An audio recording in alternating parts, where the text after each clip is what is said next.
Olá, galera, boa noite.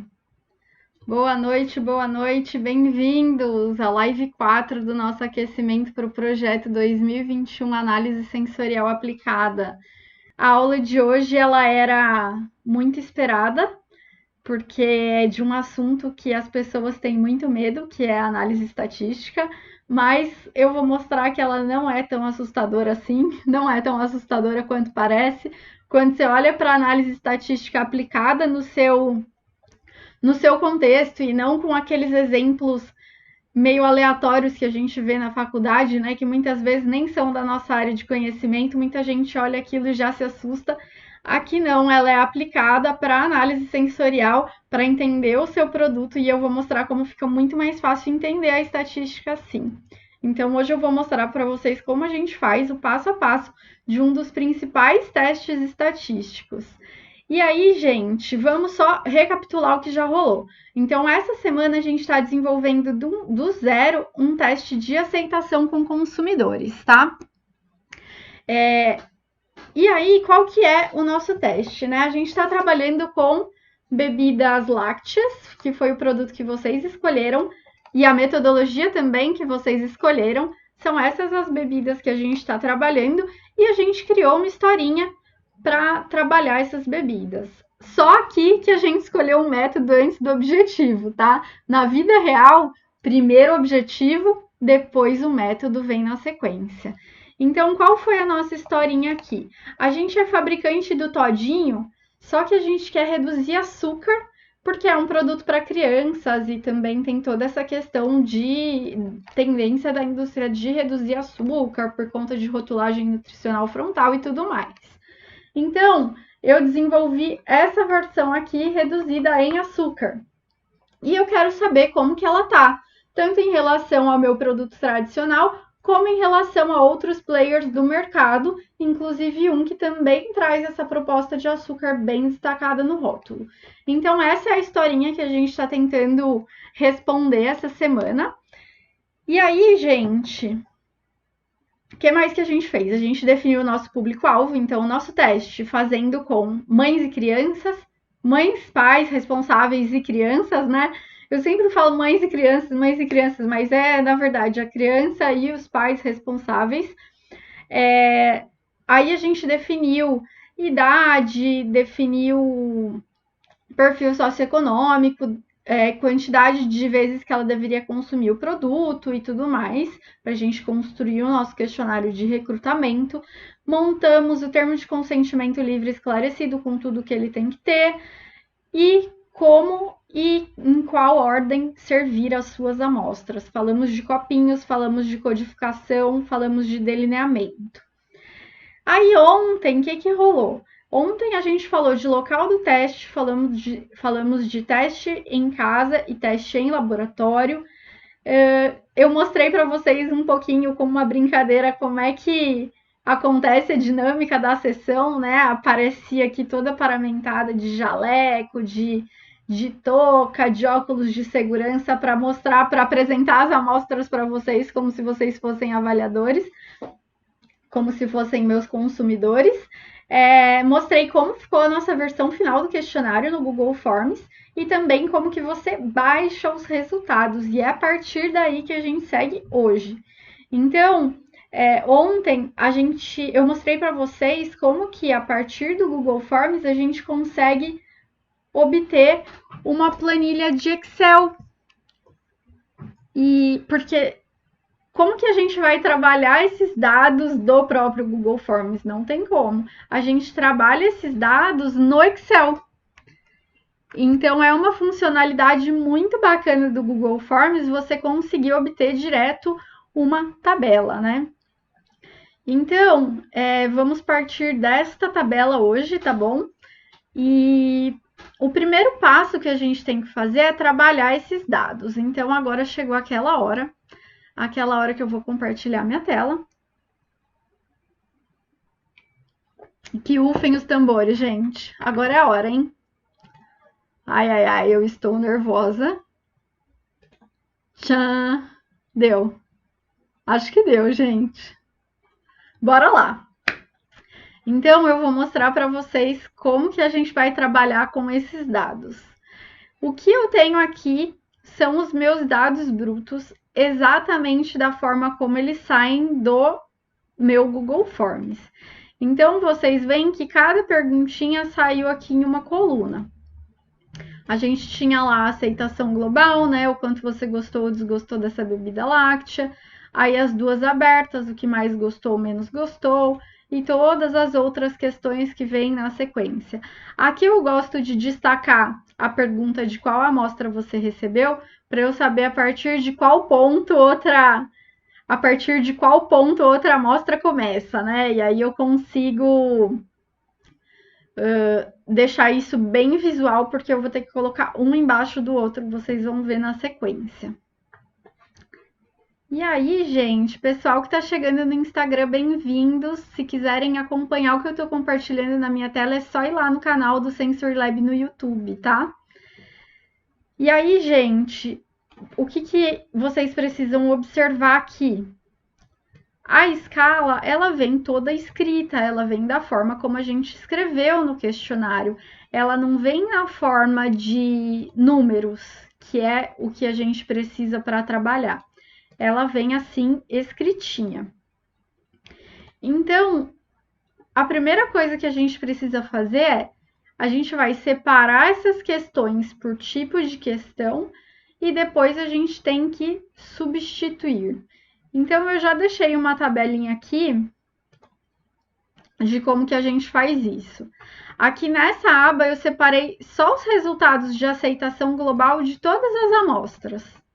Tá vendo? Então, aqui nas colunas C, E, G e I, aqui, eu separei todos os meus resultados de aceitação global das minhas amostras.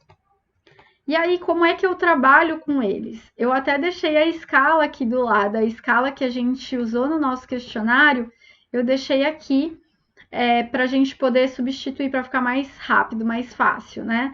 Como que eu faço essa substituição? Gente, é super simples, não é um por um. Para quem nunca fez, existe uma função automática aqui no Excel. Você clica aqui em localizar e selecionar e aqui em substituir. E aí eu vou selecionar aqui o que eu quero localizar e pelo que eu quero substituir. Então, eu vou selecionar aqui o meu desgostei muitíssimo. E ele eu quero substituir por 1, porque ele é o valor 1 na minha escala. E é legal eu marcar aqui também, ó, para coincidir o conteúdo da célula inteira. Por quê? A única diferença do gostei muitíssimo para o desgostei muitíssimo é o des. Então, imagina se eu começo lá pelo gostei muitíssimo e esqueço de marcar aqui coincidir o conteúdo da célula inteira, a hora que eu coloco transformar, vai ter um monte de célula que vai ficar des9.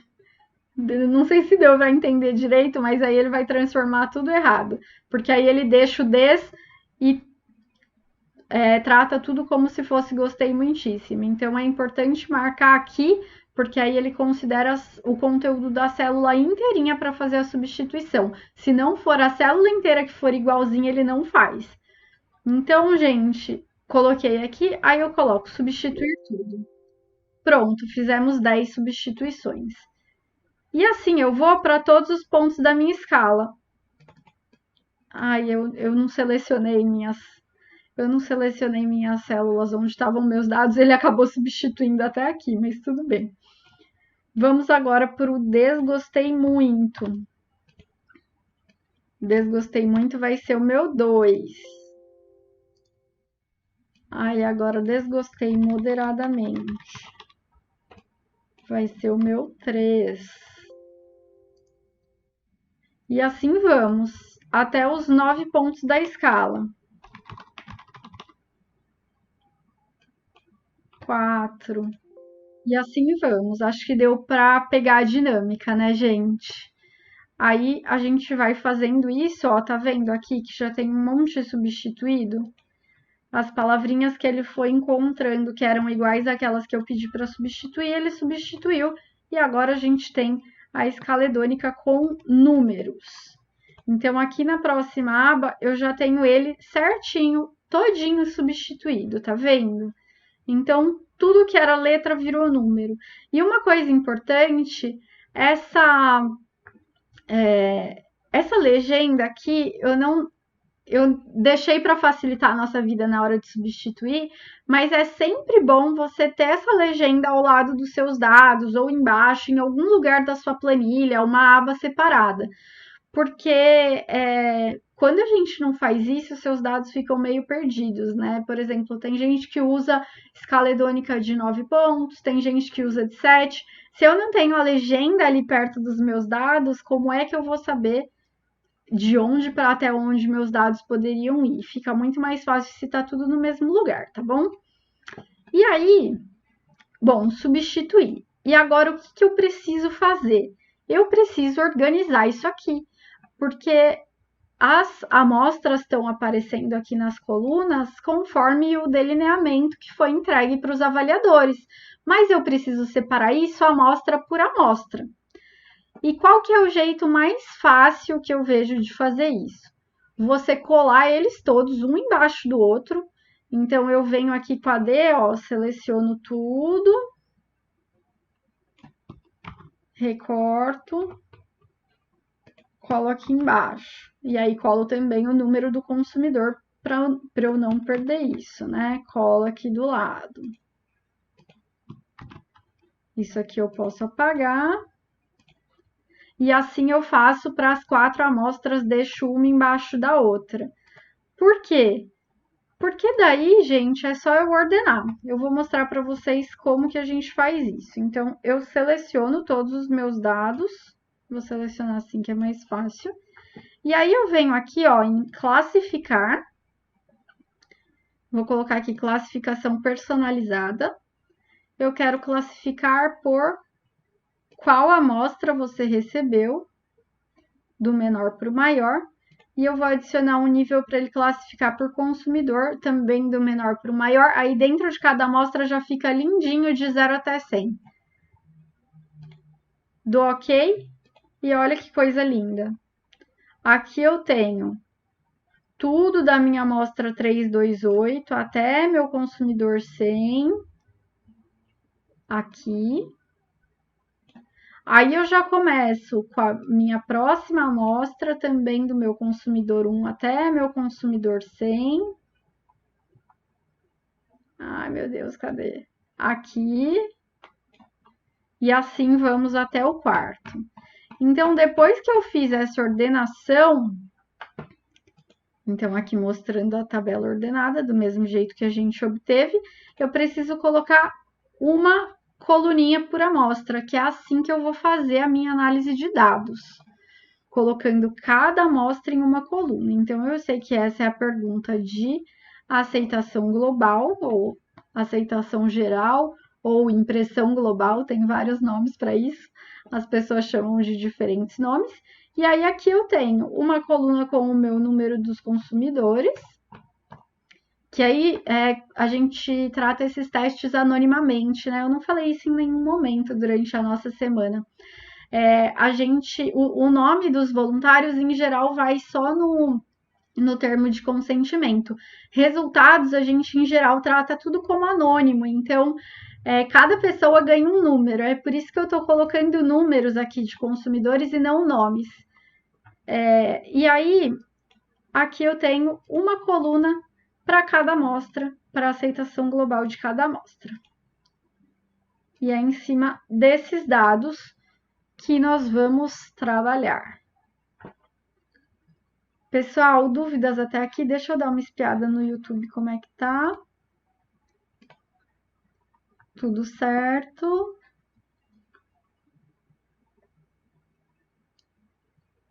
Então, vamos à nossa análise. Queria falar um pouquinho para vocês sobre os tipos de questão que a gente tem nesse questionário. A gente colocou questões de aceitação que usam a escala hedônica, que é essa escala que está aqui, né? Então, a gente perguntou o quanto o consumidor gosta ou não do produto de maneira geral, o quanto gosta ou não do cheiro, do sabor, da textura. Perguntamos de várias coisas em relação à aceitação do produto usando a escala hedônica. Como eu trato os dados de aceitação? Em geral, aplicando a análise de variância, que tem o apelido de ANOVA, a famosa ANOVA, seguida pelo teste de Tukey. Já vou explicar o que é isso, por que eu uso os dois juntos. A gente teve perguntas na escala do ideal, que é aquela escala que trata de um atributo específico, onde o consumidor vai responder se aquele atributo para ele está na intensidade ideal, do jeito que eu gosto, ou tá muito mais, um pouco mais intenso do que ele gosta, ou muito menos e um pouco mais intenso do que ele gosta. Esse é outro tipo de questão. Como que geralmente esse tipo de questão é tratado? Pela análise de penalidade, pela penalty analysis. Ela é um teste muito interessante que vai dizer se aquele atributo estar acima ou abaixo da intensidade que o consumidor considera ideal, afeta negativamente a aceitação global do produto. Então, é uma análise super legal de se fazer. E também a gente colocou uma questão de ordenação. Lembra lá no final do questionário dos pais, a gente colocou uma pergunta apresentando todas as embalagens e eles deveriam responder qual daqueles produtos, só olhando para as embalagens, eles mais gostam para dar para os filhos deles e quais eles menos gostam. Então, esse tipo de questão, que é a de ordenação preferência, a gente trata pelo teste de Friedman. E aí, o que eu estou trazendo para vocês aqui hoje? A gente está fazendo um teste com consumidores, né? Um teste de aceitação. Então, eu quis priorizar, mostrar para vocês como que a gente faz a análise de variância com o teste de Tukey. Os outros eu vou deixar para um outro momento, porque a gente não teria tempo de explorar o tanto que seria necessário explorá-los aqui. Então, a gente vai falar hoje mais de como tratar dados de perguntas de aceitação mesmo. Mas o Ordenação Preferência já tem lá no canal, tá? Então, o canal do YouTube, na página do Facebook, no IGTV, tem o vídeo de ordenação preferência. Se eu não me engano, chama ordenação preferência passo a passo, alguma coisa desse tipo. E lá eu falo certinho como que você vai fazer essa análise, tá? Super simples, podem acessar e qualquer dúvida pode deixar comentário no vídeo, pode me mandar direct, fiquem à vontade. E aqui nós vamos tratar esses dados de aceitação. Eu falei para vocês que a gente trata eles por ANOVA, né, análise de variância, seguida de teste de Tukey, para descobrir qual amostra difere de qual. Por que a gente usa dois testes? Vou explicar para vocês por quê. Na verdade, são duas etapas que a gente tem para conseguir a nossa resposta. A análise de variância, o que ela vai me dizer? A análise de variância, ela vai me dizer se entre aquelas 4 amostras que estavam no meu teste, se existem amostras ali que diferem umas das outras.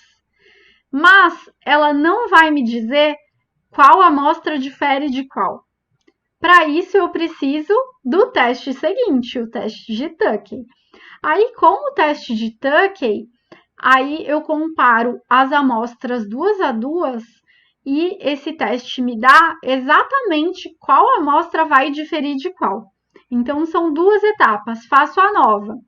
Se minha nova deu significativo, mostra que existe diferença entre as amostras, eu faço Tukey para descobrir quem difere de quem.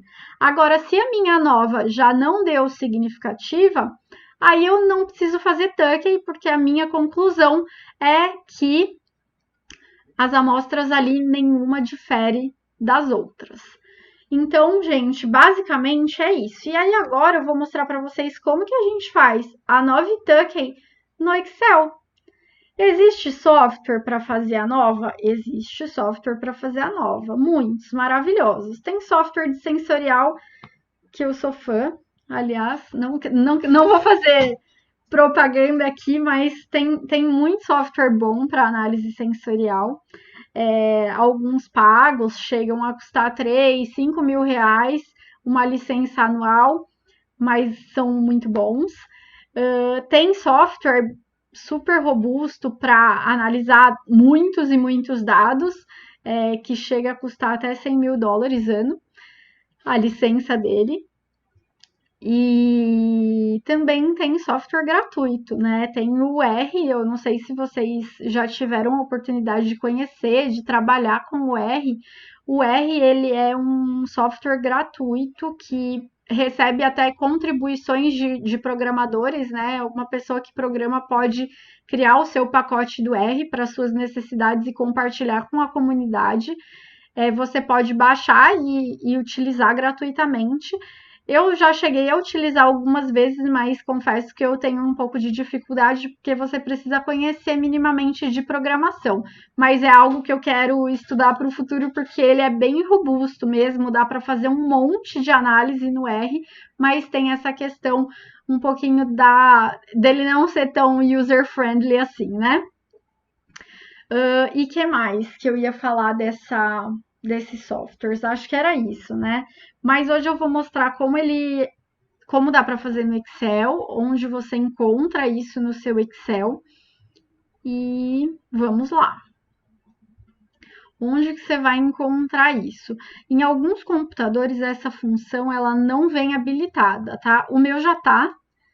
Ele fica aqui na aba Dados, Análise de Dados. Para quem não tem, se você for lá no seu Excel, clicar aqui em Dados e não achar isso aqui, ó, eu vou mostrar para você onde que você habilita. Você vem aqui em Arquivo,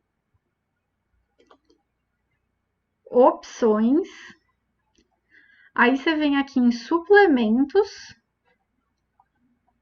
aqui em Suplementos do Excel, aqui embaixo, você clica em Ir, e aí você tem que só ticar essas casinhas aqui e dar o OK, que já vai aparecer a análise de dados para você, tá bom? Então, vamos agora à análise em si, né? Como é que eu faço essa análise? O formato dos dados que eu uso para fazer essa análise é exatamente esse que está aqui, por isso que eu fui instruindo vocês a chegarem nele, tá? Deixa eu tomar uma água, acho que eu estou falando demais hoje.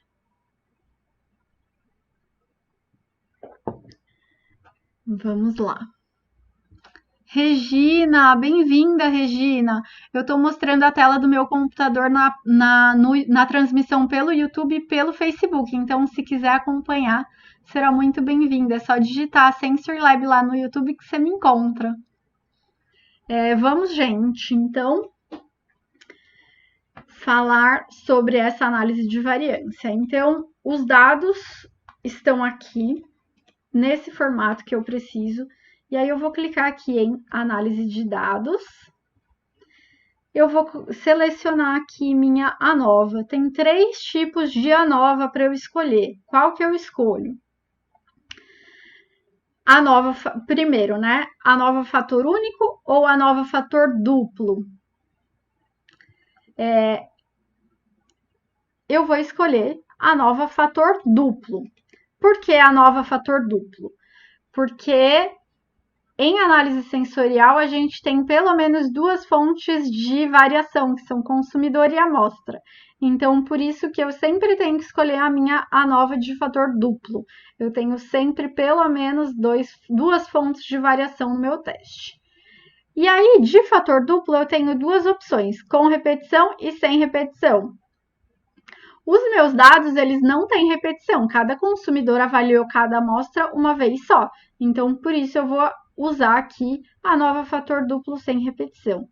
Aí eu dou OK e ele me aparece aqui, onde eu vou selecionar os meus dados para jogar, para fazer essa análise. Então, o meu intervalo de entrada, eu posso selecionar tudinho, tudo aqui, todas as minhas colunas de amostra.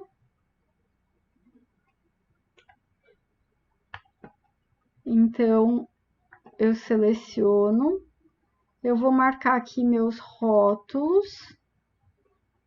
Gente, eu tenho que selecionar os consumidores também. Então, selecionei, coloco aqui os meus rótulos, aqui o meu alfa, gente, nível de significância. O que a gente costuma usar em teste com consumidor? Em teste com consumidor, em geral, a gente faz as análises a 95% de confiança, né? 5% de significância, que é esse alfa de 0,05. E também a gente faz a 10% de significância, que seria alfa 0,1. Aqui você tem que rodar um de cada vez, né? Só que aí, quando a gente roda essa análise a 10% de significância, a gente diz que esses resultados são indicativos, a gente não diz que eles são significativos. Eles dão para a gente uma ideia de talvez uma tendência de resultados, mas os resultados a 5% de significância são realmente os que a gente mais considera, tá? Mas pode rodar os dois. E aqui embaixo, em opções de saída, eu escolho onde que eu vou jogar esses dados depois. Eu posso escolher um intervalo de saída, e aí eu seleciono a partir daqui da célula 103, por exemplo, eu quero que o Excel coloque meus dados. Ou eu posso escolher uma nova planilha para ele colocar, né? Ele vai me criar uma nova abinha. Ou então uma nova pasta de trabalho que ele vai colocar esse resultado num documento novo. Então, eu vou colocar aqui para baixo da 103, vou dar um OK. E aí, eu tenho aqui, gente, meu resultado. Eu vou abrir ele aqui na outra aba, é o mesmo resultado, mas eu já deixei algumas coisinhas pintadas aqui para facilitar a visualização de vocês. E vou aumentar para ficar bem facinho de ver. Então, o que eu tenho aqui primeiro? Aqui, ele já sai automático as médias dos meus produtos. Acho que eu aumentei demais. Aí eu não consigo ver a primeira coluna. Isso, agora sim. Então, aqui eu tenho os códigos dos produtos que eu avaliei e aqui saem as minhas médias, tá? E o mais importante para a gente dar a nova é essa tabela aqui, que sai aqui. O que eu tenho que observar nela? O p-valor das minhas colunas, que é justamente o p-valor das minhas amostras. Ele é esse valor pintado de amarelo aqui. Se esse valor aqui for maior do que 0,05, significa que não existe diferença significativa entre as amostras e meu teste acabou ali. Se esse número ele for menor do que 0,05, aí eu tenho um p-valor significativo e eu tenho que aplicar o teste de Tukey para comparar as amostras duas a duas e descobrir quem difere de quem. Nesse caso, olha só, o meu p-valor de coluna, o meu p-valor das minhas amostras, ele deu significativo, deu um número bem pequeno, né? Esse E-14 aqui é uma anotação, né, de uma outra forma de escrever um número que é bem pequeno, para ele não colocar 0,00, ele coloca a anotação dessa forma. Então, este valor aqui, ele é menor do que 0,05, então, ele é significativo e eu tenho que fazer Tukey. Uma observação aqui é em relação às linhas. Eu tenho o p-valor das linhas também. Nas minhas linhas estavam os meus consumidores. O que significa esse p-valor de consumidor? No nosso caso, que é um teste com consumidores, a gente não precisa olhar muito para ele, né? Esse p-valor para avaliador, ele é mais importante quando a gente está falando de um painel treinado. Porque quando a gente está falando de um painel treinado, que foi treinado para avaliar atributos do produto, a gente espera que as avaliações de todos eles sejam coerentes, né? Que elas estejam em consenso. Então, aí o meu p-valor de avaliador, o ideal é que ele não seja significativo, que ele seja abaixo de 0,05. Aqui o nosso foi, mas não tem problema nenhum, porque quando a gente está falando de consumidor, a gente sabe que existe uma variação natural dos consumidores, né? Cada um tem a sua opinião, e por isso que a gente tem que trabalhar com um número grande de consumidores, para a gente ter uma ideia de como aquele produto vai em geral, como aquele produto vai na população geral. E aí, até uma curiosidade, né? Uma curiosidade para vocês. Existe uma análise que a gente faz em testes com consumidores, geralmente, que chama análise de clusters. A análise de clusters, ela vai dividir os seus consumidores em grupo conforme as similaridades de avaliações deles. Então, a gente sabe que teste com consumidor tem variação dentro desses consumidores, né, de como eles fazem as avaliações deles. Tem até forma de segmentar esses consumidores para descobrir qual produto agrada, qual atributo ou qual produto agrada mais qual perfil de consumidor, que é a análise de cluster. Então, para a gente, esse valor não é relevante neste teste, tá? Vamos seguir aqui com a nossa análise. Então, aqui foi o teste de a análise de variância.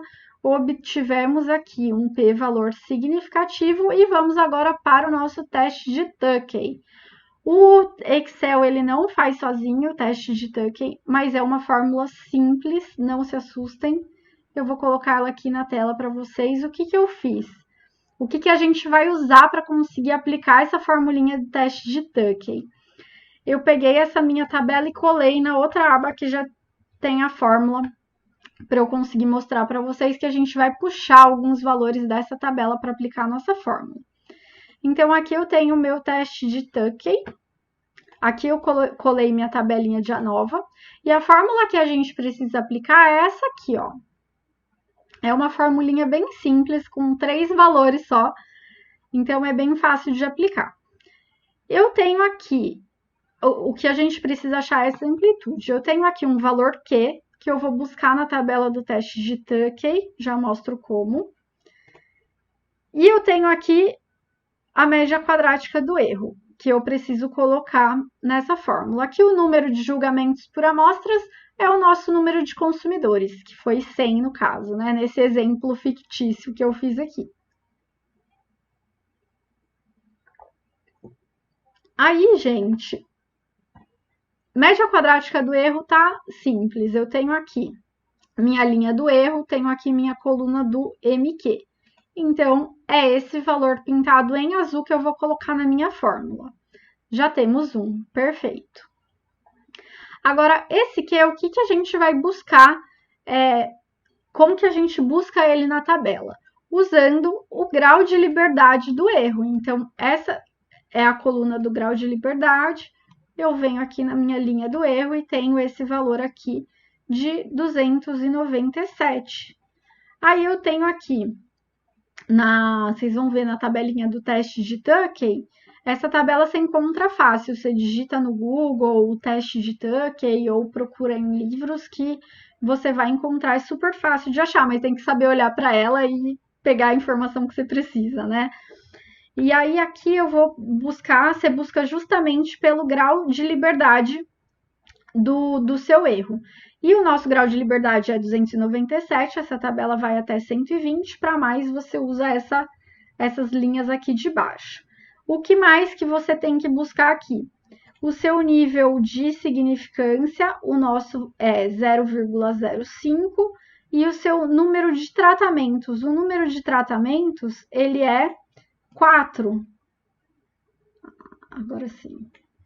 O número de tratamentos, ele é 4 tratamentos, é o nosso número de amostras. E aí, cruzando esses dados, né, então aqui do meu grau de liberdade do erro ou do resíduo, o meu alfa, ou nível de significância, que é 0,05, e o meu número de tratamentos, eu chego nesse valor, que é o que eu vou substituir aqui na fórmula. Então, gente, sem segredo. Aí aqui eu só fiz uma formulinha do Excel para calcular essa amplitude já puxando. Então, é o meu 3,63 aqui da tabela, multiplicado pela raiz desse valor aqui, que está na célula D5, que é o meu MQ do erro, dividido por 100, que é o meu número de consumidores. E ele me retorna uma amplitude de 0,71. E aí, o que eu faço com isso? O que isso significa? Agora, o próximo passo é você justamente comparar as amostras duas a duas e ver qual amostra vai atingir uma diferença maior do que 0,71 e qual vai atingir uma diferença menor do que 0,71, isso comparando as médias das amostras. As médias das amostras a gente obteve na tabelinha da ANOVA, né? Eu mostrei para vocês. Aqui, ó, aqui é o meu código das amostras, aqui saem as médias delas. Mas eu posso também calcular. Para quem não sabe como a gente calcula a média, é só a gente digitar um igual, média, abro parênteses, seleciono lá nos meus dados todos os dados que eu quero que entre para o meu cálculo de média, fecho parênteses e dou Enter. É assim que eu calculo a minha média. Então, aqui eu já coloquei as médias de todas as minhas amostras, porque como eu tenho que comparar elas duas a duas, isso vai facilitar a minha vida. Então, aqui eu criei todas as possibilidades de combinação 2 a 2. Então, eu vou comparar o meu Nescau com as 3 outras amostras, o Todinho com o Piraquides e o Levinho, com o Nescau já foi comparado, e o Piraquides com o Levinho. Então, todas as possibilidades de combinação das minhas amostras 2 a 2 estão aqui. E aí, o que eu faço? Eu vou calcular o módulo da diferença entre as médias, é isso que significa esse ABS. O módulo, gente, nada mais é do que você tirar o sinal ali do que tá do cálculo que você está fazendo. Então, se uma amostra tem a média 3, a outra tem a média 2, se eu for fazer 2 menos 3, seu resultado seria menos 1. Esse resultado em módulo é 1. É isso só. E aí, para fazer módulo no Excel, você coloca esse ABS na frente. Então, aqui, ó, eu estou comparando Nescau e Todinho. Então, eu vou colocar a célula que está o meu Nescau, né? Menos a célula que está o meu Todinho. E ele me dá um valor de 0,37. Aqui embaixo, módulo da minha média de Nescau, aqui em azul, menos a minha média do Piraquides, que é o que está em vermelho.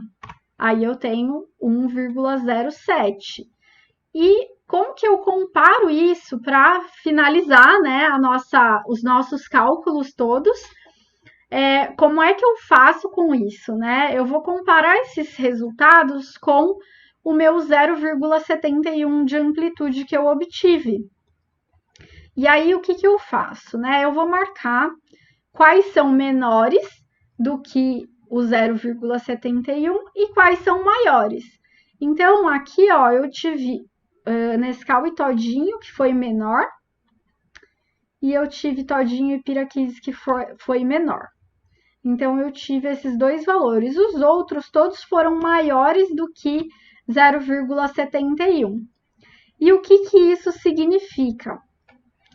Quando o resultado que eu obtive aqui foi menor do que 0,71, né, como é o caso do Todinho e do Nescau, significa que essas amostras não diferem estatisticamente. Então, nem Nescau e Todinho diferem significativamente e nem Todinho e Piraquides diferem significativamente.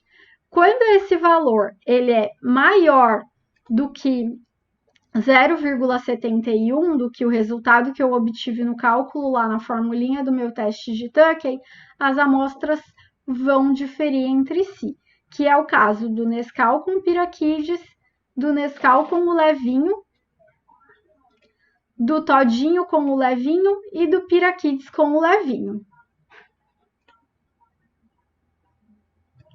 Gente, eu tô recebendo uma informação aqui do meu assistente que tem pergunta no YouTube e eu não tô vendo. Posso ver? Olha que maravilha, gosto assim.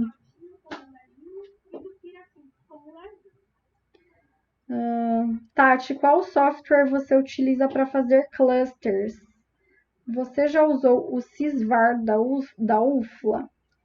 Lucineia, quando eu apliquei análise de clusters, eu fiz no XLStat, que era o software que eu tinha disponível na época. O XLStat ele é um software pago, bem robusto. Eu sei que o RFaz também ele tem pacote para análise de cluster. E eu nunca usei esse. Eu vou até anotar esse nome que eu quero pesquisar depois. Depois você me conta, me manda uma mensagem. Eu vou adorar saber. Eu estou sempre procurando aí softwares gratuitos que resolvem nossos problemas. Então me conta que eu quero saber, hein? Bom, gente, então voltando para a nossa análise. Agora tá faltando só a cerejinha do bolo. Tá faltando só a gente botar as tais das letrinhas. Sabe aquelas tabelas que vão com as letras do lado das médias dos produtos? Aquelas letras, elas servem justamente para identificar, para mostrar para a gente isso aqui, ó. Para mostrar para a gente qual amostra difere de qual. É para isso que essas letrinhas servem. Então, gente, é isso que a gente tem que fazer agora. A gente tem que colocar essas letrinhas. Então, eu já criei minhas tabelinhas aqui, coloquei meus produtos, minhas médias, deixei o espaço para a gente colocar as letrinhas. Vou mostrar duas formas de fazer essas letrinhas. E já ordenei essas médias também da maior para menor, que aí fica mais fácil da gente construir o raciocínio. E aí, gente, vamos lá. O que eu tenho aqui em relação a Nescau, né? O Nescau, ele não difere de todinho. Se ele não difere de todinho, eu tenho que colocar a mesma letra para eles. Então, vamos lá. Aqui eu vou colocar A no Nescau, a gente sempre começa do A. No todinho eu vou colocar A também. Lindo, maravilhoso. O Nescau difere tanto do Piraquides como do Levinho, que deu aqui um valor maior do que 0,71. Então, eu tenho que colocar letras diferentes para eles. Eu vou colocar, por enquanto, B. Mas depois eu preciso checar se eles diferem entre si, hein, gente? Mas o que importa aqui por hora? O Nescau não difere do todinho e difere dos outros dois. Vamos seguir aqui na nossa tabela. Todinho vem na sequência. O todinho, a gente já viu que ele não difere do Nescau. E aí o todinho, ele difere do Piraquides. Não, desculpa, ele não difere do Piraquides e difere do Levinho. Então, o que isso significa? Todinho e Piraquides tem que ter a mesma letra. E tem que ter uma letra diferente do Levinho. Então, como é que eu faço aqui? Eu posso colocar, gente, duas letras para a mesma média. Então, o que eu tenho que indicar aqui? Eu tenho que indicar que o meu todinho, ele não difere do meu Nescau, ok, eles já estão com a mesma letra, mas também não difere do meu Piraquides, que está com a letra B. Então, eu vou colocar aqui para o meu todinho uma letra B do lado dele. E se eu olhar para estas três amostras aqui, se eu olhar para essas três amostras que eu acabei de pintar de laranja, tá tudo redondinho, ó. O Nescau não difere do todinho.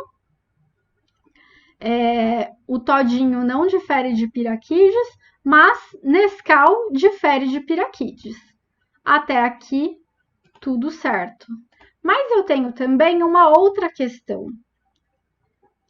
Se eu olhar o todinho com o Levinho, existe diferença entre elas.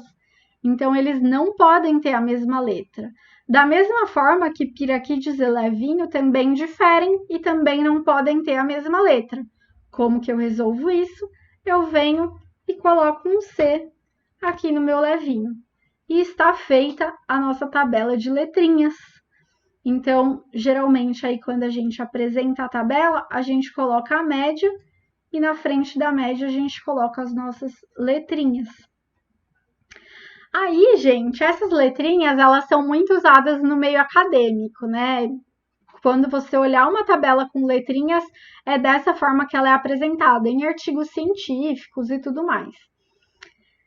Só que existe uma forma que é muito usada no mercado, o pessoal que é mais acadêmico, científico, não gosta muito dela, mas o pessoal de marketing, de pesquisa de mercado, de institutos de pesquisa adora, porque é super fácil de você explicar para os seus clientes o que é que está acontecendo, né? De você explicar para os clientes ou de você explicar para os colegas, para quem não tem intimidade com estatística, é o jeito mais fácil de você saber o que está acontecendo. E aí eu batizei elas aqui do lado de letrinhas de pesquisa de mercado. Como é que eu coloco essas letrinhas? Gente, esquece tudo que eu falei de letrinha até agora para não embananar a cabeça de vocês. E para pensar nessa letrinha, a gente começa de novo, tá? Então, para começar, a lógica é a mesma, tá? Mas a forma de colocar é um pouquinho diferente. Então, aqui eu tenho, ó, já uma letrinha designada para cada amostra. E aí, como que eu coloco essas outras letrinhas? Eu vou colocar na frente da média do meu produto a letrinha dos produtos ao que o meu é superior. Então, vamos olhar para Nescau. O Nescau, ele difere tanto do Piraquides como do Levinho. E a média dele é maior. Então, ele é superior tanto ao Piraquides como ao Levinho. Então, eu venho aqui e vou colocar a letra C, que é do Piraquides, e a letra D, que é do Levinho. Então, aqui na frente dele eu coloco CD. O meu todinho, como é que é o meu todinho? O meu todinho, ele vai ser diferente do meu Levinho. E ele vai ser superior ao meu Levinho. Então, eu venho aqui na frente do meu todinho e coloco a letra D, mostrando que o todinho é superior àquela amostra que tem a letra D, o Levinho. Que mais? O Piraquides, ele também é diferente do Levinho, sendo que Piraquides tem a maior média, o Piraquides é superior ao Levinho. Então, eu venho aqui na frente dele e também coloco um D. E é isso. Está feita a minha tabela com as letrinhas de pesquisa de mercado. Eu quero saber de vocês se vocês gostaram dessa anotação. Geralmente é polêmico quando eu apresento isso, que as pessoas que estão habituadas com as letrinhas tradicionais costumam não gostar dessas letrinhas. Mas, gente, melhor mesmo é aprender as duas, porque é realmente muito útil para você usar quando você for apresentar resultados para alguém que não tem muita intimidade com as letrinhas assim, tá? Então, gostando ou não, é bom conhecer, tá bom? Guardem esse conhecimento com vocês e usem se e quando acharem necessário, acharem que vai ajudar vocês, tá? Gente, todos esses resultados que eu fiz agora foram para aceitação global. E aí a ideia é que isso seja repetido, esse processo seja repetido para as outras questões de aceitação que a gente tinha no questionário também, tá? Uma última coisa que eu queria mostrar para vocês é uma forma super visual de mostrar esses dados quando a gente for apresentar esses resultados. E aí, como que a gente apresenta? Eu gosto de apresentar em gráficos. Eu acho que fica muito visual e a pessoa bate o olho e ela já sabe como foi a amostra, mais ou menos. Então, aqui eu tenho aquela mesma planilhinha sobre a qual a gente aplicou o Excel. Eu só coloquei ela em uma outra aba para não ficar tudo misturado e a gente se perder aqui no fluxo do vídeo, tá? Então, essa é aquela mesma tabelinha de aceitação global que eu usei para rodar a minha nova. Aqui embaixo, gente, eu já coloquei, olha só, a minha escala. E eu coloquei também os meus produtos, né? Cada coluna é um produto, eu já deixei o nome deles aqui. E o que são essas porcentagens? Eu fiz uma formulinha para descobrir quantos por cento das pessoas, vamos pegar aqui a coluna do todinho primeiro.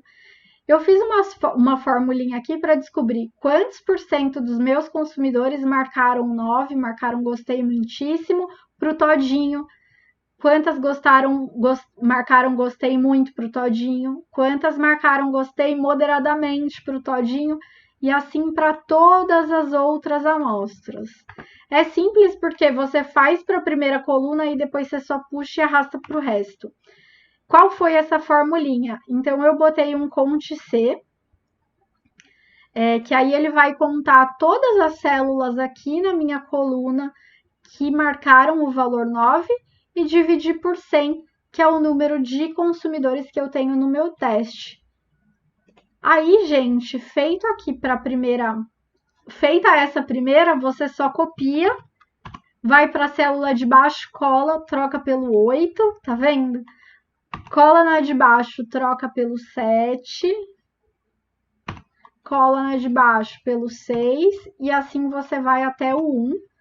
Terminou de fazer essa coluna aqui, você seleciona ela, coloca essa cruzinha aqui nesse quadradinho e você arrasta para o lado, que automaticamente ele faz a mesma fórmula para as outras colunas. Ele puxa, então é uma forma bem fácil de fazer, né? Bem simples. E aí, em cima desses dados, é que eu monto o meu gráfico super visual de apresentação de resultados que eu vou mostrar para vocês amanhã. Vou mostrar para vocês os resultados todos. Hoje eu vou mostrar como é que faz o gráfico. Então, a gente vem aqui em inserir. Eu vou entrar aqui em gráficos recomendados. Ele tem essa abinha aqui, todos os gráficos. Qual que é o gráfico que eu uso? Eu gosto de usar de barra. Essa aqui, ó. Barra 100% empilhada. E aí, gente, eu dou um OK. Só que não é desta forma que eu gosto de usar meu gráfico. Deixa eu ver se eu não estou em cima do gráfico, tá ótimo. Não é desta forma, eu gosto de usar o contrário. Eu gosto que tenha uma barra para cada produto e uma cor para cada ponto da escala. Então, eu venho aqui e coloco alternar linha e coluna, pronto. É desse jeito que eu gosto do meu gráfico. E aí, eu vou mostrar para vocês. Vocês vão falar, você falou que era super visual e aí tá essa bagunça, né? Tipo, não tá me dizendo nada. Só que aí, o que eu gosto de fazer? Eu venho aqui, ó, no gostei, e eu vou pintando, por exemplo, os pontos de gostei de vários tons de verde. Então, gostei muitíssimo vai ser um verde escurão. Gostei muito vai ser um verde um pouco mais claro. Meu gostei moderadamente vai ser também um verde um pouquinho mais claro. Meu gostei ligeiramente vai ser um verdinho mais claro ainda. Aí o ponto do meio, que é nem gostei nem desgostei, eu boto, sei lá, de amarelo, que é meu ponto neutro. Depois eu venho pintando o restante. Então, desgostei ligeiramente, aí eu começo a usar um degradê, por exemplo, de laranja ou de vermelho. Então, eu coloco aqui um laranja claro. Aí, na sequência, eu venho com o laranja um pouco mais escuro. Na sequência, eu ainda escureço. E aqui eu escureço mais ainda. Agora sim temos o gráfico visual ao qual eu estava me referindo. Porque aqui, gente, você já bate o olho e aí você vê, nossa, quanto verde tem o Nescau. Ele parece se sair melhor do que as outras amostras. Ou então você vem aqui no levinho, você fala, nossa, quanto laranja tem o levinho, ele não se saiu tão bem assim. Então, é uma forma super visual e super bacana de apresentar seus resultados. Amanhã eu vou mostrar esses gráficos para todos os atributos num relatório lindo e maravilhoso, tá, gente? Então, não percam que eu vou mostrar para todos os atributos. Então, gente, Por hoje era isso que eu queria mostrar para vocês, como que vocês podem fazer análise de variância no Excel. Não precisa de software, vocês só precisam saber onde habilitar essa função que eu mostrei para vocês. Se vocês tiverem qualquer dúvida, vocês podem mandar mensagem. E também, se vocês tiverem sugestões, gostei da sugestão da Lu, de software gratuito para análise de cluster. Se alguém conhecer algum super legal aí para fazer análises, pode me mandar, que eu vou adorar conhecer, tô sempre em busca, tá? E amanhã, gente, então teremos apresentação de resultados, né? Vamos fechar nosso aquecimento com chave de ouro antes do nosso happy hour de sexta. E eu vou mostrar para vocês como vocês podem apresentar esses resultados para embasar as decisões que vocês estão tomando sobre os produtos de uma forma fácil de entender para todo mundo, que qualquer pessoa vai entender e que vai deixar aí, vai embasar bastante a sua decisão, tá bom? Muito obrigada pela companhia de vocês hoje e a gente se vê amanhã, sempre às 20h19. Um beijo para vocês e boa noite!